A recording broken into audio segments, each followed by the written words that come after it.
Hello friends, आज मैं आपको रिसर्च एप्टीट्यूड का नेक्स्ट पार्ट कराऊंगी। ये मैं आपका NTA NET exam paper 1 complete course कराऊंगी इसी चैनल पर। आइए अब हम स्टार्ट करते हैं हमारा नेक्स्ट पार्ट रिसर्च एप्टीट्यूड का, जो कि टाइप ऑफ रिसर्च हम कर रहे हैं। लास्ट वीडियो के अंदर मैंने आपको बेसिक फंडामेंटली प्योर रिसर्च किसे कहते हैं उसके बारे में आपको बताया था, और अप्लाइड रिसर्च के बारे में हमने स्टडी किया था।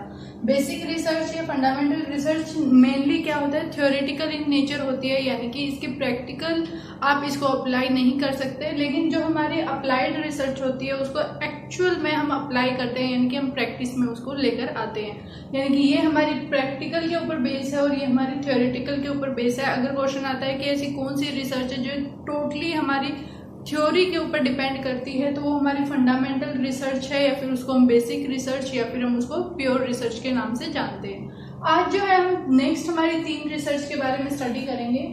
थर्ड नंबर पर जो है वो है एक्शन रिसर्च। जैसे कि नाम से ही हमें पता चल रहा है कि एक्शन लिया जाएगा, यानी कि कुछ काम किया जाएगा, यानी कि आप कुछ चीजों को क्या करेंगे, सीखेंगे करके, यानी कि learning by doing. Action research के अंदर क्या होता है, ये एक पार्ट है किसका, अप्लाइड रिसर्च का। अप्लाइड रिसर्च में भी हम प्रैक्टिकल नॉलेज को अप्लाई कर रहे हैं, मतलब प्रैक्टिकली हम करके देख रहे हैं, थ्योरेटिकल नॉलेज को अप्लाई करके। तो इसी तरीके से जो हमारी एक्शन रिसर्च है वो भी क्या है, पार्ट है किसका, अप्लाइड रिसर्च का। यानी कि अप्लाइड रिसर्च हमारा बड़ा है as compare to action research. Next आता है कि एक्शन रिसर्च जो है वो क्या करेगी, हमें एक चीज इसके अंदर सबसे इंपॉर्टेंट है, ये हमें क्या करती है, फाइंड आउट इमीडिएट सॉल्यूशन हमें किसी भी प्रॉब्लम के रिगार्डिंग ये देगी।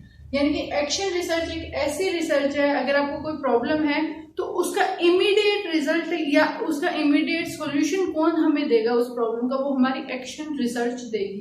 एक्शन रिसर्च के अंदर एक बेसिक सा प्रोसेस फॉलो किया जाता है।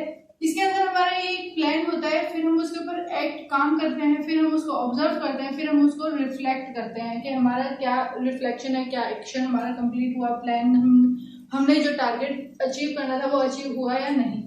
और फिर अगर ये होता है कि इसके अंदर रिफ्लेक्ट के बाद अगर कुछ आपको लग रहा है कि कुछ और भी चेंजेस करने चाहिए थे, या फिर हमें हमारा प्लान थोड़ा सा चेंज कर देना चाहिए, तो आप फिर से यही प्रोसेस फॉलो करोगे। यानी कि आप फिर से जो है प्लान करोगे, एक्ट करोगे, फिर उसके बाद आप ऑब्जर्व करोगे और रिफ्लेक्ट करोगे उस चीज को। तो ये हमारा एक्शन रिसर्च होता है। एक्शन रिसर्च किसका पार्ट है, अप्लाइड रिसर्च का पार्ट है। अप्लाइड रिसर्च के अंदर भी हम प्रैक्टिकली चीजों को करके देखेंगे, और एक्शन रिसर्च के अंदर भी हम चीजों को करके देखेंगे, लेकिन ये इमीडिएट सॉल्यूशन देता है हमें हमारी प्रॉब्लम का। यानी कि जब भी हमें चाहिए हम तभी की तभी उसका सॉल्यूशन हमें इजीली मिल जाता है। नेक्स्ट आता है हमारा एम्पेरिकल रिसर्च। इसके अंदर क्या होता है, ये बेस्ड होती है एक्सपीरियंस के ऊपर बेस्ड रहेगी और ऑब्जर्वेशन के ऊपर बेस्ड रहती है। यानी कि हम किस चीज को, मतलब कि रिसर्च हम किस तरीके से करेंगे वो हमारे एक्सपीरियंस के ऊपर बेस रहेगी, और जो हम नोटिस कर रहे हैं, जो हम ऑब्जर्व कर रहे हैं लोगों के अंदर, हम जिस पॉपुलेशन को जो है रिसर्च कर रहे हैं, उनको देख रहे हैं, तो उसके ऊपर हमारा एम्पिरिकल रिसर्च जो है डिपेंड रहता है। ये एक डाटा बेस्ड रिसर्च है, यानी कि हम डाटा को एनालाइज करते हैं इसके अंदर कि किस तरीके का हमारा डाटा है। हम उनको जैसे कि अगर ग्राफ की फॉर्म में हमारा डाटा है तो हम जैसे कि ये एक बार ऊपर जा रहा है फिर ऐसे, तो ये हम जो है ऑब्जर्व करते हैं कि हमारा डाटा किस तरीके का है। कंक्लूजन बीइंग वेरीफाइड, और जो कंक्लूजन है ना, जो इसका एंड रिजल्ट आता है उसको हम वेरीफाई भी कर सकते हैं आगे चलकर। यानी कि ये ऐसी रिसर्च है जिसका हम कंक्लूजन जो आया है, एंड रिजल्ट जो रिसर्चर ने बताया, उसको हम दोबारा से आगे जाकर कभी भी वेरीफाई कर सकते हैं, क्योंकि एक डाटा बेस्ड रिसर्च है। डाटा के ऊपर जो है टोटली रिसर्च हमारी डिपेंड करती है। नेक्स्ट आता है हिस्टोरिकल रिसर्च। हिस्टोरिकल रिसर्च क्या होती है, study the past time to predict the future. यानी कि हम हिस्टोरिकल, हिस्ट्री का मतलब ही क्या होता है कि हमारा इतिहास क्या है। हम हिस्टोरिकल रिसर्च किस लिए कर रहे हैं कि हम पास्ट को पढ़ रहे हैं फ्यूचर के लिए, यानी कि जो आगे फ्यूचर आएगा उसको जानने के लिए, प्रेडिक्ट करने के लिए कि कैसी संभावनाएं हैं। अब जैसे कि हमारे वेदर रिपोर्ट होता है, तो जैसे आपने देखा होगा कंपैरिजन किया जाता है कि लास्ट ईयर में इतनी गर्मी थी या इतना टेम्परेचर था, उससे लास्ट ईयर में इतना टेम्परेचर था, तो आगे आने वाले साल में क्या है, कितना टेम्परेचर होगा। तो हम क्या करते हैं, पास्ट के एक्सपीरियंस पे मान लेते हैं हर साल जो है 5 डिग्री जो है 5 डिग्री जो है इंक्रीज हो रहा है हमारा टेम्परेचर, तो हम ये मान लेते हैं कि हर साल अगर 5 डिग्री हो रहा है, मान लेते हैं ये 2020 का डाटा है, ये 21 का डाटा है, ये 22 का डाटा है। तो अब हम ये नोटिस करें कि हर साल है ना 5% हमारा क्या है, इंक्रीज हो रहा है टेम्परेचर। अब हम क्या सोचेंगे कि आगे भी क्या रहेगा हमारा, 23 में भी 5% इंक्रीज होगा, 24 में भी 5% इंक्रीज होगा, 25 में भी 5% इंक्रीज होगा।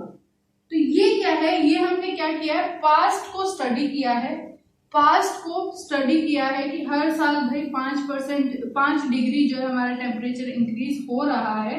तो आगे फ्यूचर में भी क्या होगा कि 5% से तो अबव ही रहेगा, कम तो होगा नहीं, मतलब कि इंक्रीज हमारा टेम्परेचर 5% से ज्यादा ही रहेगा।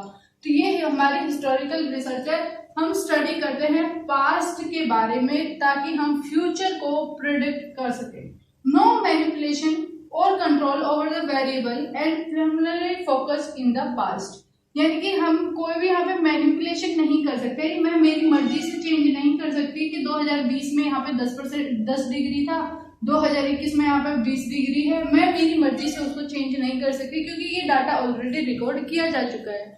तो ये क्या होता है, इसके अंदर हम मैनिपुलेशन नहीं कर सकते, डाटा की गड़बड़ी हम नहीं कर सकते। और साथ ही साथ ये बेसिकली किस चीज के ऊपर डिपेंड करता है, प्रिलिमिनरी ये जो है फोकस करता है हमारे पास्ट के ऊपर कि पास्ट में किस तरीके से कोई चीज हुई है, ये उसके ऊपर डिपेंड करेगा। तो ये हमारी हिस्टोरिकल रिसर्च है। होप सो आपको तीनों रिसर्च समझ आई होंगी। अगर आपको फिर भी कोई डाउट है तो कमेंट में जरूर पूछें।